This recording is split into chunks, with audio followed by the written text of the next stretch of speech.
use theory in terms of getting the guidance, getting a way out that how should we conduct our research. Theory guide us. Theory give us a framework. Theory give us a very rich knowledge in terms of what are the concepts, what are the terms, what is the vocabulary, and what are the different variables, and how to establish relationship between different variables. Theory guides us in all these aspects. That's how theory is considered a very much integral part of any research. तो जितना भी आप देखेंगे dissertation या thesis या research article किसी भी journal में, उन सब में आपको मे बी इंट्रोडक्शन के बाद आपको मिलेगा थियोरेटिकल फ्रेमवर्क। एक और टर्म भी यूज होती है कंसेप्चुअल फ्रेमवर्क, या फिर इनको कई बार हम अलग अलग नाम भी दे सकते हैं, है ना। जैसे मेरा एक पेपर है understanding marketing strategies of schools, तो उसमें जो मेरा सपोजिटली थियोरेटिकल फ्रेमवर्क है उसका नाम मैंने क्या दिया है, understanding the marketing strategies of schools. ये और या situating the marketing strategies of schools, that's all. I mean it's largely part of the title as there also. तो उसको कई बार हम अलग अलग नाम देते। कुछ लोग क्या करते हैं, जैसे रिसर्च आर्टिकल, क्योंकि उसमें स्पेस बहुत कम होता है डिसर्टेशन के मुकाबले में, तो कई बार वो इंट्रोडक्शन का हिस्सा भी बना देते हैं। It also sometime parts of introduction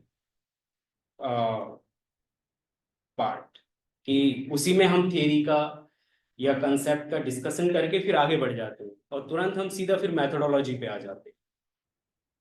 तो ये इसका कोई ऐसा हार्ड एंड फास्ट रूल नहीं है कि बट लार्जली ये आपका जो डेटा डिस्कशन है या मैथोडोलॉजी, उससे पहले हम रखते हैं थियरी को या कंसेप्चुअल फ्रेमवर्क। थियरिटिकल फ्रेमवर्क और कंसेप्चुअल फ्रेमवर्क दोनों अलग अलग हैं, लेकिन कई बार हम इनको इंटरचेंजेबली भी यूज करते हैं। थियरिटिकल फ्रेमवर्क में you select a particular theory or particular set of theories, related theories, which guide your research theoretical framework में। लेकिन conceptual framework में ये थोड़ा सा different होता है। उसमें जो concept आप use कर रहे हैं उन concept को जो established research है उनकी light में आपको discussion करना है।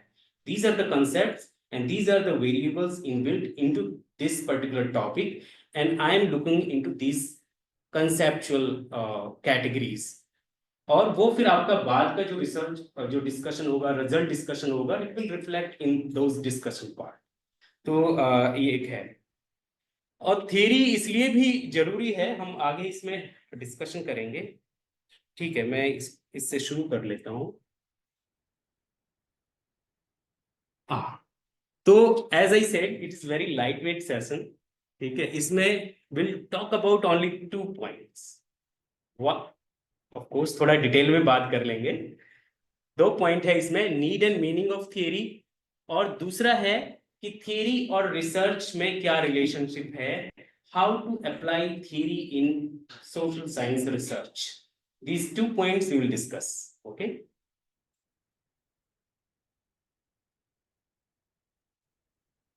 यस। तो what I was saying that all research should be informed or driven by theories। theories दरअसल कुछ नहीं है, जो पहले से एक established understanding है, एक structured understanding है किसी भी इशू पर, है ना। हम आगे देखेंगे कि theories is like interrelationship between 2 or more variables, है ना। it is an explanation, it is a description। तो थ्योरी का हम जो जनरली डेफिनेशन देते हैं वो क्या है, like it is a law like statement. which explain some phenomena, some social reality, some social situation. It is set of interconnected law-like statements. और तो ये क्या होता है कि जो जर्नल्स है, कोई भी जर्नल है, और या हम कहें कि जो एक स्टैंडर्ड एकेडमिक रिसर्च होती है, it should be informed by theories. उसके बगैर कोई भी research, it becomes like a headless chicken. ठीक है, I mean theory means you are situating your research, you are locating your research in the established scholarship also. Okay. Now theory offers like a substance, like in terms of the concept, in terms of the terms, in terms of the explanation, like as I said, the interrelations or interlinkages between different variables.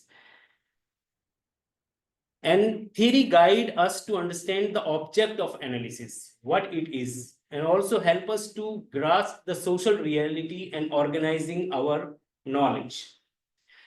इसका एक example मैं देता हूं. अभी शायद 1-1.5 साल पहले मैंने एक बुक रिव्यू की थी, एक स्कूल मैनेजर की डायरी.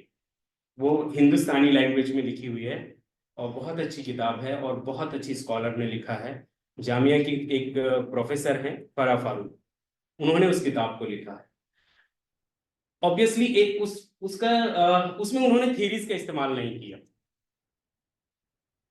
उसमें उन्होंने रिव्यू ऑफ लिटरेचर का इस्तेमाल नहीं किया, लेकिन उन्होंने पढ़ा तो सब कुछ है ना.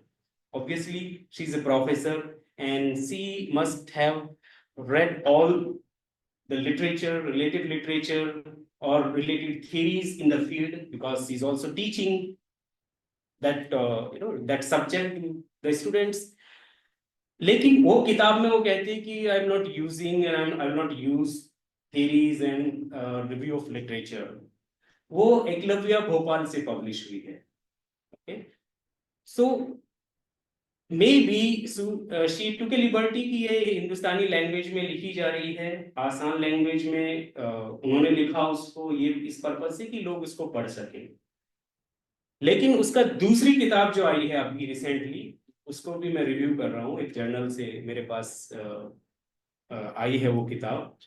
उसमें उन्होंने थ्योरीज का यूज किया है और वो लाइक उसी का एक रिवाइज्ड वर्जन है जो उन्होंने हिंदुस्तानी लैंग्वेज में लिखी है, हिंदी में लिखी है. Now she has used Foucauldian theoretical framework, Foucault, Michel Foucault, who wrote Discipline and Punish, a very popular text about understanding the power dynamics or the power play and the issues of domination, hegemony and control. उसके ऊपर लिखा है. तो उस theoretical framework को उसने उसमें इस्तेमाल किया है. और दूसरा रिव्यू ऑफ लिटरेचर को उसमें काफी इस्तेमाल किया है. इससे पहले वाली किताब में उन्होंने नहीं किया है. ठीक है, तो मैं यहाँ पर क्या आपको एग्जाम्पल देने की कोशिश कर रहा हूँ कि वो जो पहली वाली किताब थी हिंदुस्तानी लैंग्वेज में, and it has a very limited readership. ठीक है, लेकिन ये जो रुटलेज से पब्लिश हुई है, इंग्लिश में पब्लिश हुई है, and Routledge will not accept any scholarship which is devoid of review of literature, which is not actually taking in account the existing scholarship in that domain, or not talking about the theories. okay, तो इस किताब में उसने ये सारा इस्तेमाल किया है, theories and review of literature, like Paul Willis का जो किताब है आप लोग पढ़ते होंगे सोशल वर्क में, है ना, learning to labour. She has used all those. तो थीरीज का इस्तेमाल करना, ये एक आपका जो एकेडमिक स्टैंडर्ड, जो एकेडमिक नॉर्म है राइटिंग का और चीजों को प्रेजेंट करने का, उसके लिए भी बहुत जरूरी है. Otherwise you don't get the adequate legitimacy for accepting in the wider academic world. वो वहां पे एक थोड़ा सा वो प्रॉब्लम हो सकता है. So, so in this slide, I am actually trying to emphasize that theory is important for maintaining an academic standard, for getting a legitimacy or acceptance in the wider academy. Okay. Now, at what level we decide that this particular theory is applicable to my research? ये एक बड़ा सवाल है ना। और एक इसमें ये भी डिबेट है कि मैं पहले फील्ड में चला जाऊं, उसके बाद में थियरी को देखूंगा, है ना, फिर देखूंगा। एक ये, और उसमें एक ये है कि नहीं नहीं नहीं, पहले मैं थियरी डिसाइड कर लेता हूँ, फिर फील्ड में जाऊंगा तो देन उस इसकी मदद से वो एक्सप्लेन कर लूंगा।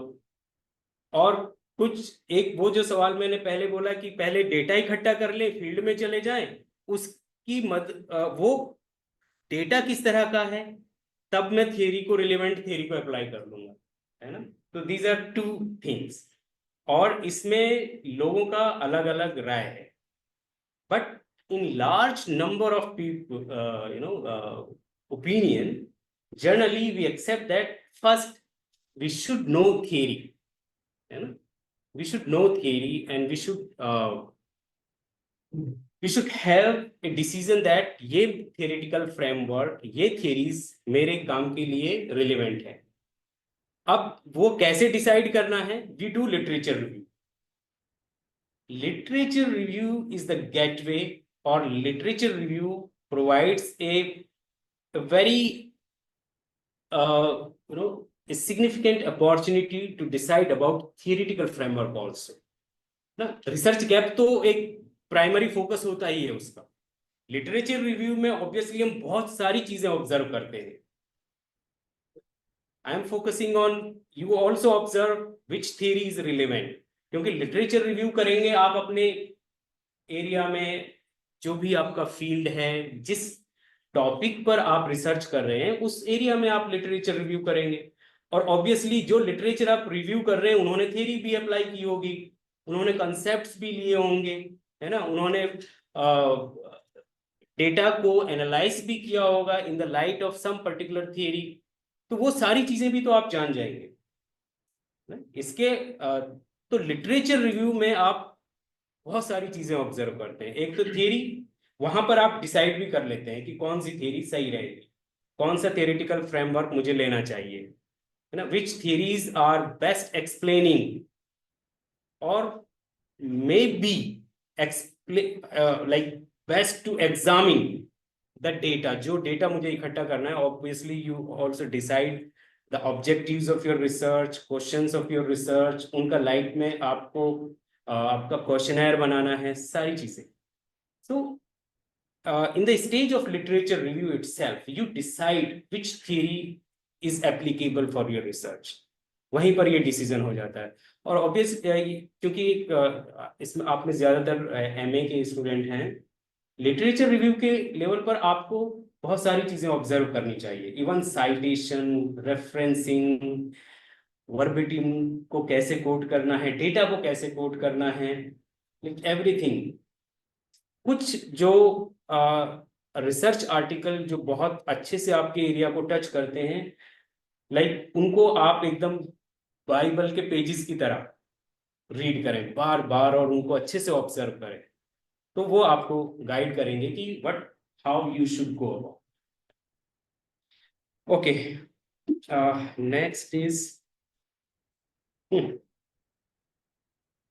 या थ्योरी इज, जैसे मैंने पहले बोला था, थ्योरी इज नॉट स्केरी, है ना। Theory, like like in the last line you see, even counting is a theory because you are making a connection.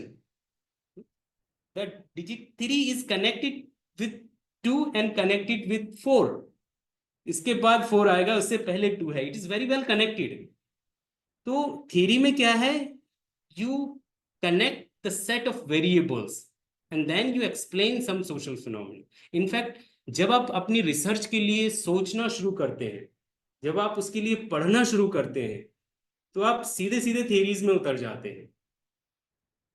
आप you go into understanding the theories सीधा। तो Okay, so yeah, next there is some definition actually. George Homans give that you like what are the different uh, uh, properties of theory. So anyway, you can just read, or otherwise the last line, the explanation of a phenomena is the theory of a phenomenon. The explanation, simple, okay, and it is not a theory unless it is an explanation. Anyway, theory has different properties. Those are explained in this. Okay, like you can see definitions anyway. So these are the just basic about theory. Theory word comes from the Latin noun theoria or Greek noun theoria or verb theory, which is usually translated as to look at or to observe or to see or to contemplate. Okay? तो theory का मतलब क्या है? To explain something, to examine something, to explain some relationship between different set of variables. Okay? And then you can see we also use some words interchangeably. जैसे मैंने theoretical framework और conceptual framework को बताया कि कुछ words को हम interchangeably use करते हैं. Perspective और conceptual are used synonymously. Okay, R.K. Merton का इसमें definition है, theory refers to logically interconnected set of propositions from which empirical uniformities can be derived. थोड़ा सा complicated definition है, but it is like full-fledged definition. It is giving the full meaning of what theory is. Okay? And Turner ka definition, theories are concepts organized into group of statements. What constitutes theories? Theories actually, जैसे Merton ने किया ना, theories are concepts. Theories are concepts. ये इन concepts को हम organise करते हैं एक ऑर्डर में, एक लॉजिकली इंटरकनेक्टेड ऑर्डर में. These are the theories. Okay? Like you can see number of examples. Okay, you have like functionalist theory in sociology, as we study functional theory, structural functionalism, structuralism theory, uh, uh, like phenomenology, ethnomethodology, Marxist theory. तो वो सब actually क्या है, कुछ concepts को लेकर के एक सोशल रियलिटी को एक्सप्लेन करते हैं.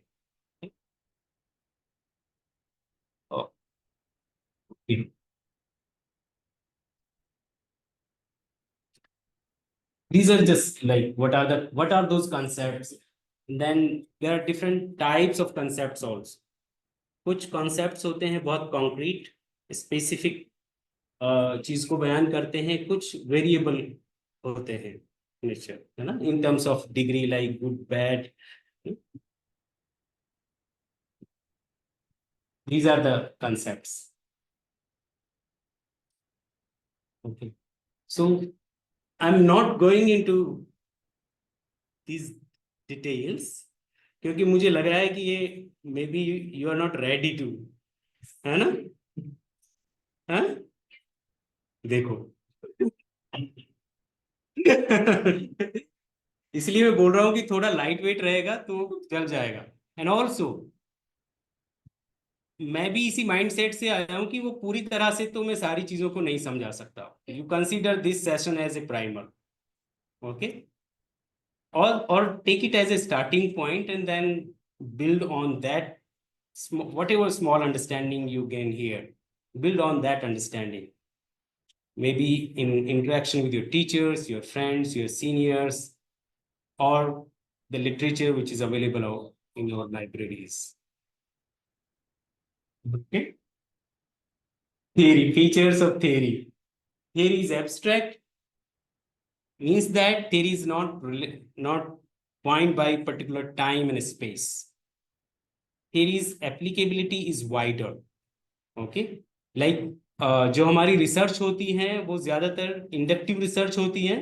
हम छोटे से एरिया पे रिसर्च करते हैं और फिर ड्रॉ करते हैं एक कुछ थियोरेटिकल प्रपोजिशन वहां से जो बड़े एरिया पर लाइक वो एप्लीकेबल हो. Like we study schools in Telangana और we study school in Hyderabad only, but you based on that particular data, है ना, उससे एक ऐसा आप प्रोपोजिशंस ड्रॉ करेंगे जो बाकी जो सिटीज में या बाकी जगह पर जो स्कूल हैं वहां के लिए भी वो कुछ हद तक रिलेवेंट होंगे. And theory is like it is a causality, statement of causality, है ना. Theory actually explains the cause and effect relationship. तो थियरी वर्ड और थियरी जो टर्म है उसका कुछ कुछ एक्सप्लेन हो रहा है, कुछ कुछ समझ में आ रहा है. Okay. Theory is like temporary, like all scientific knowledge is temporary because it is subject to self correction. It is subject to improvisation, further improve हो सकता है. Okay, that is the like basic feature of any scientific. Theory is verifiable, falsifiable, but then yeah, of course, in when we develop theory, the problem is that what are the number of cases upon which we should develop a theory, we should draw theoretical propositions. Okay, what should be the quantity of that data? That is like this is subject to debate. Okay, कितने time तक, कितने वक्त तक हमें किसी चीज को observe करना है या कितना डेटा इकट्ठा करना है जिस पर हम थ्योरेटिकल प्रोपोजिशंस ड्रॉ करेंगे. Then theories like involve subjectivity. No theory is sacrosanct. No theory is sacred. Theories in some way or the other encourage or marked by some kind of political agenda also, or some kind of subjectivity. Okay, like Marxist theories, okay, or feminist theories. These are normative theories. Normative theories in the sense, or you can say these theories have subjectivist element, क्योंकि वो एक तरह का world view की बात करती है. Okay, they don't see the reality as it is, they see the reality as it should be, it ought to be. Okay, उस तरह का वर्ल्ड व्यू वो देखना चाहती है, उनके वैल्यू प्रेफरेंस उनके अंदर छिपी हुई है. Okay, what theory do, like they explain or help us to situate the problem in a particular perspective. ठीक है, and we establish relationship between different variables. ये थ्योरी का मतलब होता है. Yeah, theoretical framework. What is conceptual framework? ये इसी के बारे में थोड़ा सा मैं आपको पहले भी बता रहा था, है ना. तो जब हम डिसर्टेशन लिखते हैं, ठीक है, फिर आपको आपका या तो इंट्रोडक्शन में या किसी और चैप्टर में भी कहीं एक ये होता है थियोरेटिकल फ्रेमवर्क, है ना. There you explain that theory also, और उस थ्योरी में क्या कंसेप्ट है, क्या टर्म्स हैं, और सोशल रियलिटी को उस थ्योरी ने कैसे एक्सप्लेन किया है. तो वहां पर आप एक्सप्लेन करते हैं थियोरेटिकल फ्रेमवर्क. ओके, वो कंसेप्चुअल फ्रेमवर्क से थोड़ा सा लाइक डिफरेंट है, लेकिन हम कंसेप्चुअल फ्रेमवर्क भी यूज करते हैं. उसमें हम क्या है, सिर्फ जैसे मान लो आप रिसर्च कर रहे हैं. फॉर इंस्टेंस मेरा एक रिसर्च पेपर है, family digital resources and education of girls. तो उसमें मैंने सीधा इंट्रोडक्शन के बाद कंसेप्चुअल फ्रेमवर्क रखा है. कंसेप्चुअल फ्रेमवर्क भी, लेकिन आपको कहीं ना कहीं जो इस्टेब्लिश्ड स्कॉलरशिप है, थियोरिटिकल स्कॉलरशिप है, तब भी आपको वहां पर जाना पड़ेगा. तो ये सीधा सीधा उससे एकदम सेपरेट भी नहीं है. लाइक तो मैंने क्या किया कि वहां फेमिनिस्ट थ्योरीज का इस्तेमाल किया है, और कंसेप्चुअल फ्रेमवर्क में फैमिली क्या है, फैमिली में रिसोर्सेज का कैसे इस्तेमाल होता है, और वो जेंडर के लेवल पर कैसे इस्तेमाल होता है, सन के लिए या डॉटर के लिए, किस तरह से फैमिली रिसोर्सेज को बांटती है या उन पर इस्तेमाल करती है। तो कुछ जैसे फेमिनिस्ट स्कॉलर्स की जो रिसर्च है उन्होंने बताया है कि लड़कियों के लिए रिसोर्सेज को ज्यादा इस्तेमाल करते हैं, है ना, या कुछ में लड़कों के लिए ज्यादा करते हैं क्योंकि सन प्रेफरेंस बहुत ज्यादा है ना, ज्यादातर चूंकि पैट्रियार्कल सेटअप है, तो वहां पर सन प्रेफरेंस की वजह से लड़कों को एक खास तरह की तरजीह दी जाती है, लड़कियों को एक अलग तरह की तरजीह। तो you establish relationship between right different variables. तो वो भी कंसेप्चुअल फ्रेमवर्क में भी हम ये करते हैं, है ना। लेकिन डिफरेंस क्या है, थियोरेटिकल फ्रेमवर्क पे आप डायरेक्ट थ्योरी पे चले जाते हैं, कंसेप्चुअल फ्रेमवर्क में जो कंसेप्ट आप अपनी रिसर्च में, है ना, ले रहे हैं, जिन पर काम कर रहे हैं, आप सीधे सीधे सिर्फ उनको एक्सप्लेन कर दो, है ना। तो जैसे मैं कोई पेपर लिखूंगा किसी जैसे एजुकेशन पे, है ना, या लर्निंग प्रोसेस पे, तो कंसेप्चुअल फ्रेमवर्क पे मान लो मेरा क्लासरूम से रिलेटेड कोई रिसर्च है तो सिर्फ पेडागोजी को बयान कर दूँ, I will explain the pedagogy process, but even then I will take help of the theoretician or the theorist who have discussed pedagogy in their research, at least explanation के level पर उनका पूरा theory में नहीं जाऊंगा, सिर्फ concept को यहाँ पे एक्सप्लेन करके छोड़, तो फिर मैं अपनी रिसर्च को आगे बढ़ाऊंगा। लेकिन थियोरेटिकल फ्रेमवर्क में क्या है, सीधा उसका जो वर्ल्ड व्यू है ना, थेरेटिशियन का सीधा जो उसका आर्ग्यूमेंट है कि like what should be pedagogy या what should be learning process, school how should a school operate, वो सीधा उसका थ्योरी पे चला जाऊंगा, उसमें कंसेप्ट आएंगे लेकिन मेरा फोकस क्या रहेगा कि थियोरेटिकल प्रपोजिशन इसकी क्या है। तो लेकिन कंसेप्चुअल फ्रेमवर्क में आई विल लाइक जैसे डिक्शनरी होती है उसमें एक कंसेप्ट को बयान एक्सप्लेन करते हैं, ऐसे एक्सप्लेन करूंगा, लेकिन दोनों ही सही है ना। It depends on the suitability कि आपका जो रिसर्च आर्टिकल है, फिर देन इट आल्सो डिपेंड्स कि ये किस जर्नल में जाएगा, उस जर्नल के ऊपर भी डिपेंड करता है ना। वो कई बार उसको या तो थियोरेटिकली वीक भी बता सकता है, या और कुछ जर्नल्स में उसको कंसेप्चुअल फ्रेमवर्क को ये है। और हाँ, ये भी जरूरी नहीं है, जब कई बार रिसर्च आर्टिकल लिखते हैं आप तो इंट्रोडक्शन, जैसे मैंने बताया कि इंट्रोडक्शन में ही आप थ्योरी बयान कर दो या कंसेप्चुअल फ्रेमवर्क उसी में, है ना। जैसे अभी मेरे पास एक आर्टिकल आया था रिव्यू के लिए, तो उसमें ऑथर ने क्या किया, इंट्रोडक्शन 1.5 पेज का लिखा, और 1.5 पेज का भी नहीं था, लगभग एक पेज से थोड़ा सा ज्यादा था, और उसके बाद सीधा मेथोडोलॉजी पे आ गए वो, है ना। तो मैंने उसको रिव्यू में रिमार्क्स दिया कि ये कंसेप्चुअल इसका डिस्कशन बिल्कुल भी नहीं है, आपको अपनी रिसर्च ग्राउंड करनी होती है किसी कंसेप्चुअल फ्रेमवर्क में या थियोरेटिकल फ्रेमवर्क में, और उसको इतना एक्सप्लेन करना होता है कि वो जस्टिफाई करे आपकी रिसर्च को। ऐसा नहीं कि वो बिल्कुल थोड़ा सा जस्ट फॉर नेम शेक आपने वो थोड़ा सा बयान करके फिर आगे निकल गए। You should have adequately dealt with that particular explanation। हालांकि डिसर्टेशन में बहुत स्पेस है ना, उसमें काफी स्कोप है, आप उसमें 10 पेज भी 15 पेज भी दे सकते हैं, है ना। बस ये है कि आपका गाइड परेशान ना हो कि ये इसी पे इतना लिख दिया, है ना, या फिर आप परेशान ना हो कि अब मैं और क्या लिखूं इसमें, मेरा गाइड तो बोल रहा है कि इसमें और 2 पेज ऐड करो, है ना। वो डिपेंड करता है कि आप उस इश्यू को एडिकेटली एक्सप्लेन कर दें, पेज नंबर्स डजंट मैटर, लेकिन हाँ आर्टिकल में वो रिस्ट्रिक्शन है ना। कुछ जर्नल बोलते हैं कि आपका 10 पेज से ज्यादा नहीं होना चाहिए, तब उसमें आप कंसेप्चुअल फ्रेमवर्क में कितना टाइम दे पाएंगे, है ना।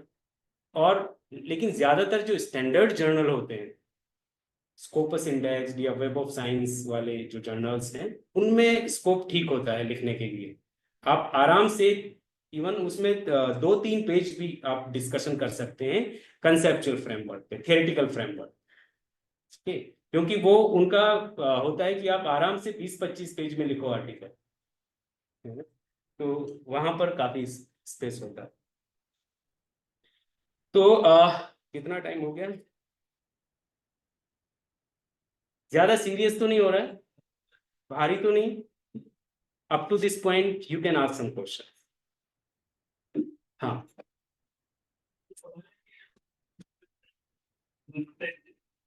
तो उसमें दो तरीके लिखे हैं।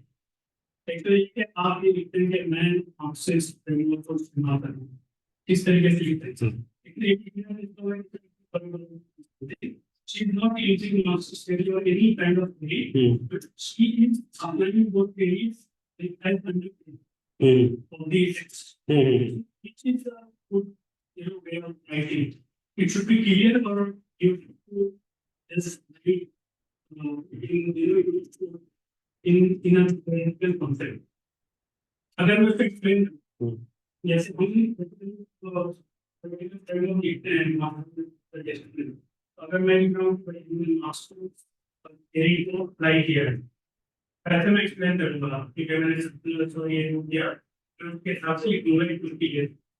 लेकिन एक दूसरा तरीका लिखने कि अगर मैं स्टडी कर रहा हूँ तो मैं बताऊंगा कि कैसे ऑर्गेनाइजेशन पर वो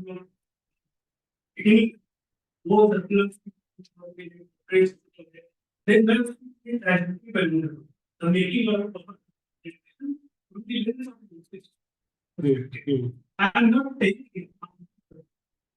So which is the good way? This one is the best way. आप देखिए वो समझ में आ जाता है कि you have adopted this framework और this theory, but the best way is to explain the issue with the help of that particular theory or the concepts or the terms or the ideas used in that particular theory. This is the best way. जैसे मैं इसका example दूं, फराह फारूकी ने क्या किया है कि उन्होंने सीधा सीधा नहीं बोला है कि मैंने फुकोरियन टर्म्स में फुकोरियन लेंस से ये रियलिटी देखी है, ओके। और या फिर फूको की स्टडी ने मुझे गाइड किया है ये देखने के लिए, ऐसा भी नहीं बोला है। उसने क्या किया है, वो सारी चीजें डेटा वगैरह सब इकट्ठा करके उन्होंने जो उसकी एग्जैक्ट टर्म जो उसने यूज की है, उसने क्या किया है, जो स्कूल में ग्रुप्स होते हैं, स्कूल में कुछ स्कूल में कमेटीज भी बनी हुई होती है स्टूडेंट की, टीचर्स की, ठीक है। ग्रीवेंस कमेटी होती है, डिसिप्लिन कमेटी होती है ना, जेंडर कमेटी, या और मैनेजमेंट से रिलेटेड कमेटीज हो सकती है। तो वो उसने क्या किया है, डिसिप्लिन कमेटी या जेंडर कमेटी, तो उसने जो टर्म दी है, उन्होंने लिखा है एक्सप्लेनिंग या अंडरस्टैंडिंग फूको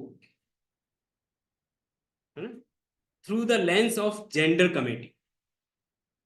तो जेंडर कमेटी को उसने ऑब्जर्व किया है, उसकी एक्टिविटीज को ऑब्जर्व किया है।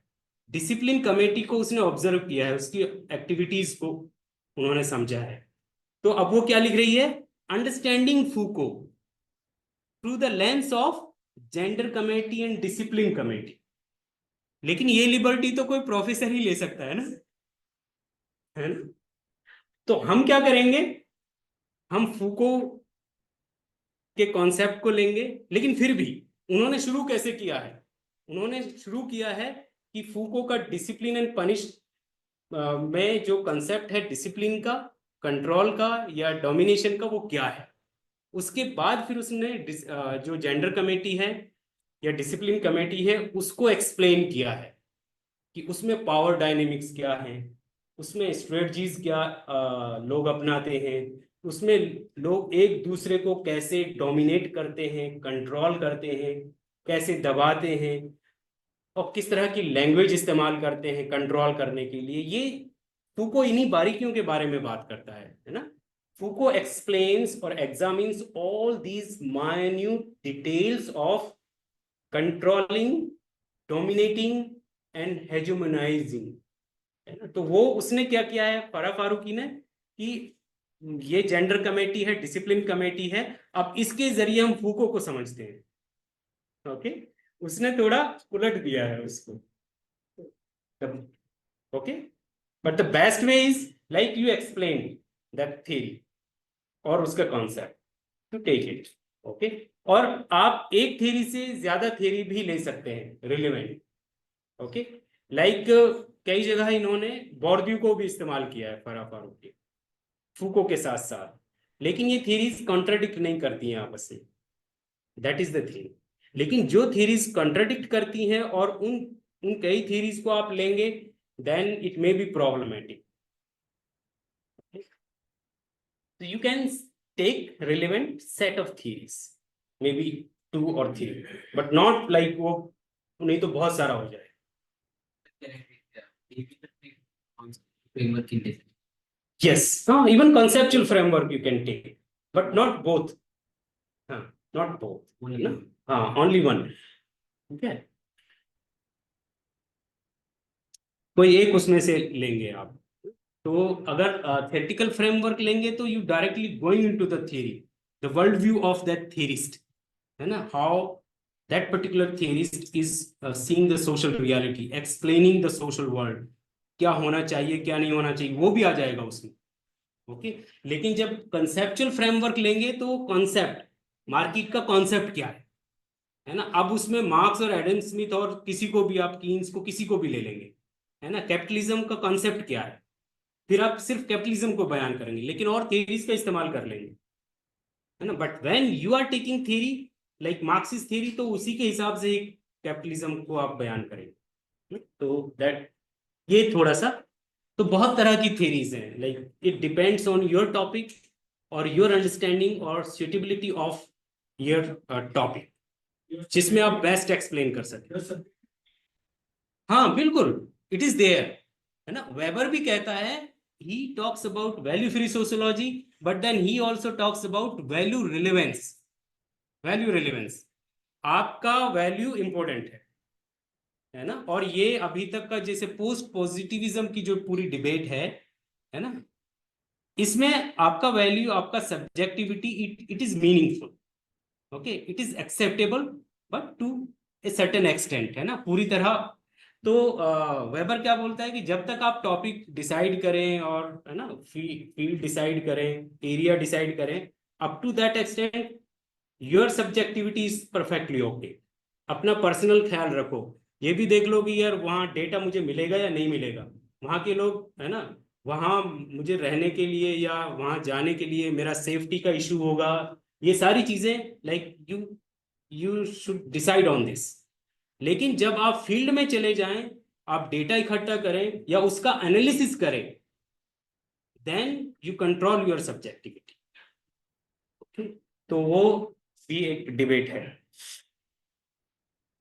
यहां पर 2 एग्जांपल में ऐसा दिखाना चाहता हूं, these are the last 2 slides, okay.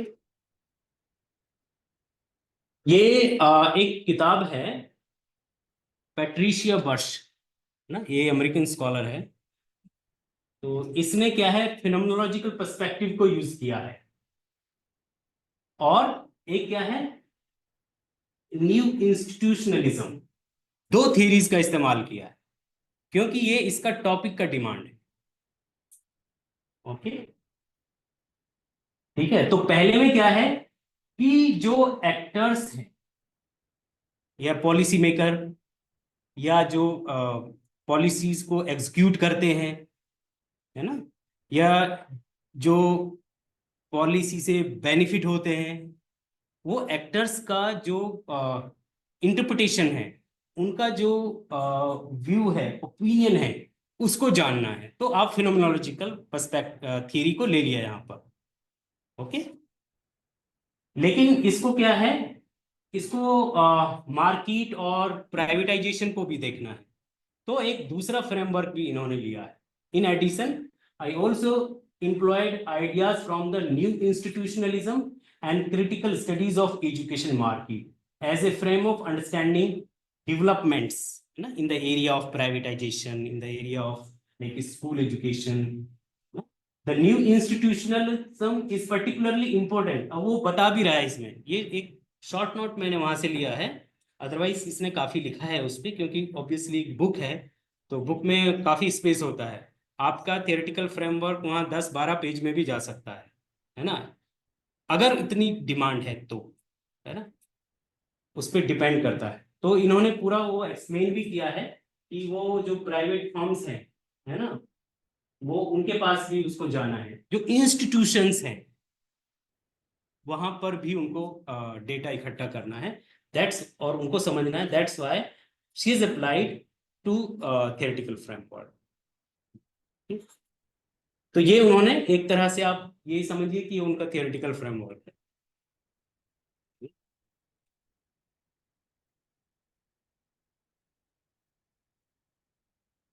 ये एक और किताब है, इसमें क्या है, ये भी एजुकेशन, मेरी रिसर्च सारी एजुकेशन के ऊपर है, इसलिए वहीं से एग्जांपल लेके आया।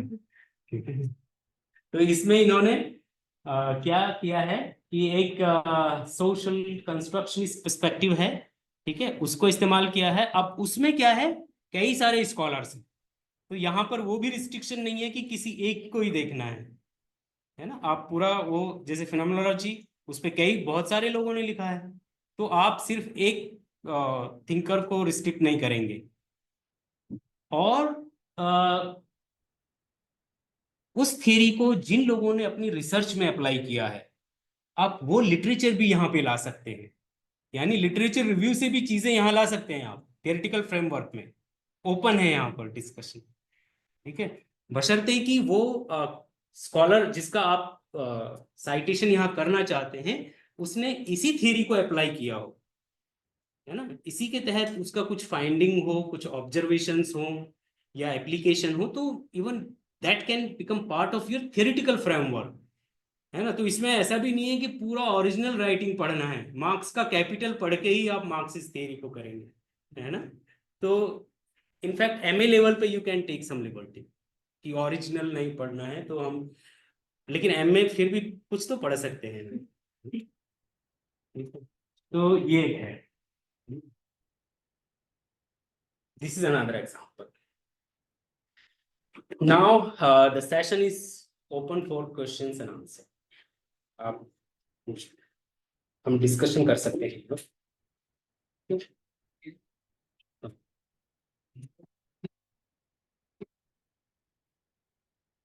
लेकिन थ्योरी डेवलप करने में क्या रिक्वायरमेंट है, एम्पिरिकल ऑब्जर्वेशन एक होता है हाँ, और क्या रिक्वायरमेंट। देखिए जो मेथोडोलॉजी है आप, है ना, वही सफिशियंट है। आप मेथोडोलॉजी में अलग अलग स्टेप्स हैं आपके, जो पूरा जो रिसर्च के स्टेप्स हैं वही आपका आगे आपको थियरी डेवलपमेंट के लिए सफिशियंट है ना। You apply all the research और methodological steps, that is sufficient, है ना। डेटा को आप अच्छे से इंटरप्रेट करें in the light of like जो रिसर्च में जो रिलायबिलिटी, वैलिडिटी ना, ऑब्जेक्टिविटी, उन सभी चीजों को ध्यान रखते हुए आप उसको डेटा को एनालाइज करेंगे, that will pave the way for theory development, है ना, वो आपको थियरी डेवलपमेंट की तरफ लेके जाएगा। अच्छा, एक और बात ये भी है कि जो थियरिटिकल फ्रेमवर्क ले रहे हैं, जरूरी नहीं है कि उसमें पूरी तरह से आपके हर एक सिचुएशन को पूरी एक्सप्लेन कर रही है। यू कैन इवन कंट्राडिक्ट, ठीक है। जैसे इसने क्या किया है, क्योंकि ये बुक मैं अभी पढ़ रहा हूँ, फराह फारूकी वाली, तो इसने क्या किया है, इसने पॉल विलिस को इस्तेमाल किया है, लेकिन कई जगह उसको अप्रिशिएट करते हुए एक जगह कंट्राडिक्ट भी किया है कि इंडिया में जो सोशल रियलिटी है, इंडिया में जो सोशल सिचुएशन है, it is far more complex, है ना। और कुछ जो पॉल विलिस का जो कंसेप्ट है, वो उसको अच्छी तरह से एक्सप्लेन करने के लिए काफी है। यू कैन इवन कंट्राडिक्ट, ठीक है। तो और उसी थ्योरी के कुछ जो प्रपोजिशंस हैं उनको आप लाइक अफर्म भी कर सकते हैं कि यस, वेरी मच रिलेवेंट, या बहुत अच्छे से ये इन चीजों को एक्सप्लेन कर रही है। ओके, तो you are open to appreciate and criticise also, है ना। तो उससे ऐसा नहीं है कि आपके हाथ बंद गए, now you can't explain, you can't go beyond that line. You always can go, otherwise your research will suffer, है ना? अगर आप उससे पूरी तरह से बंध गए, then your research will suffer. Okay. Yes. It is only like half an hour, नहीं? 45 minutes. इतना ही सोचा था वैसे मैंने.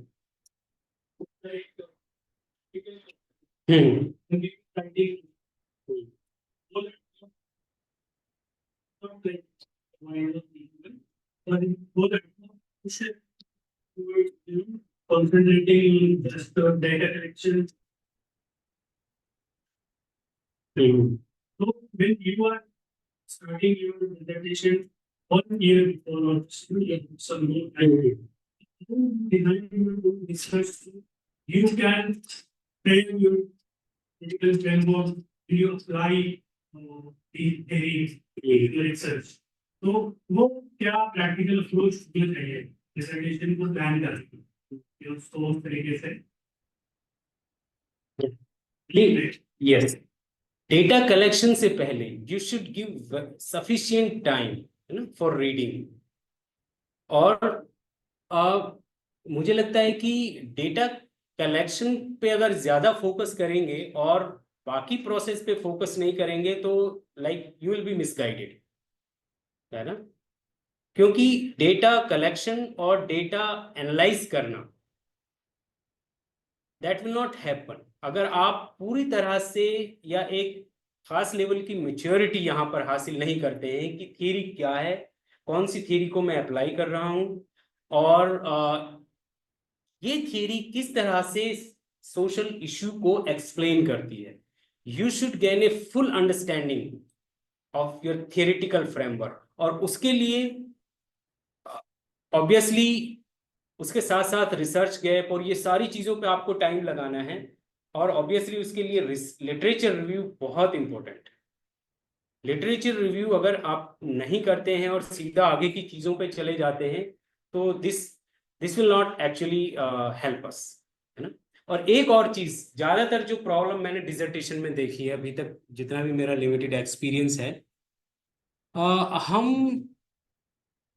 लिटरेचर रिव्यू में जो भी रिसर्च आर्टिकल या किताब आइडेंटिफाई करते हैं उसको आधे पेज में या 10-15 लाइन में या एक पेज में उसको एक्सप्लेन कर देते हैं, लेकिन उसका निचोड़ नहीं निकालते, उसमें से गैप नहीं निकालते. Identifying gaps is the focus और should be the focus of literature review.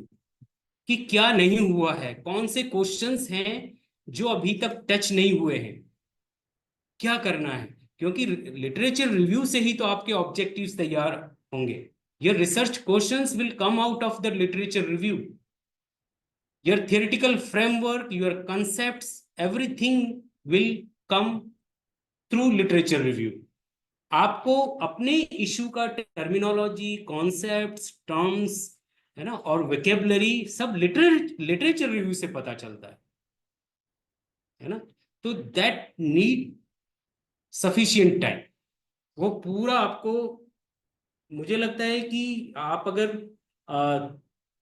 30% data collection को टाइम दे रहे हैं तो it should be like 70% for the earlier process, literature review, है ना, writing your theoretical framework, deciding on methodology, है ना, वो सारी चीजों पे आपको बहुत टाइम देना है.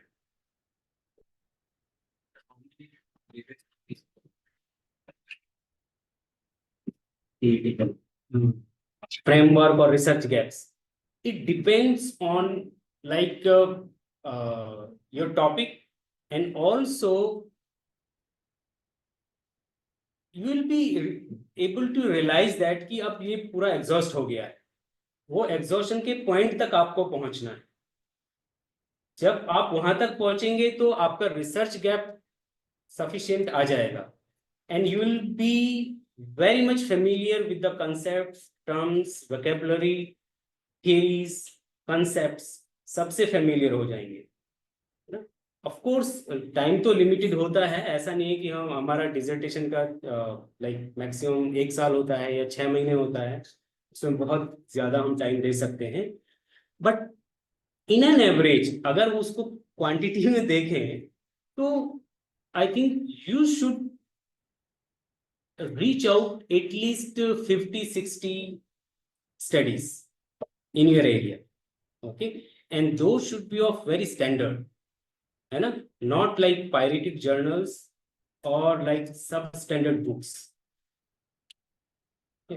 बहुत स्टैंडर्ड मटेरियल अगर आप 50-60 तक चले जाते हैं तो दैट इज ओके, है ना, at least you should be able to write 30-40 pages, जो इन एन एवरेज हमारा चैप्टर होता है वो 30 के आसपास, 35 या 40 मैक्सिमम, इतना आप लिख पाए। और थोड़ा इसको लेमन टर्म में देखें तो एटलीस्ट एक पेज में आपका 2 स्टडी आ जाएगा, है ना, तो 30 पेज में 60 तो हो जाएगा।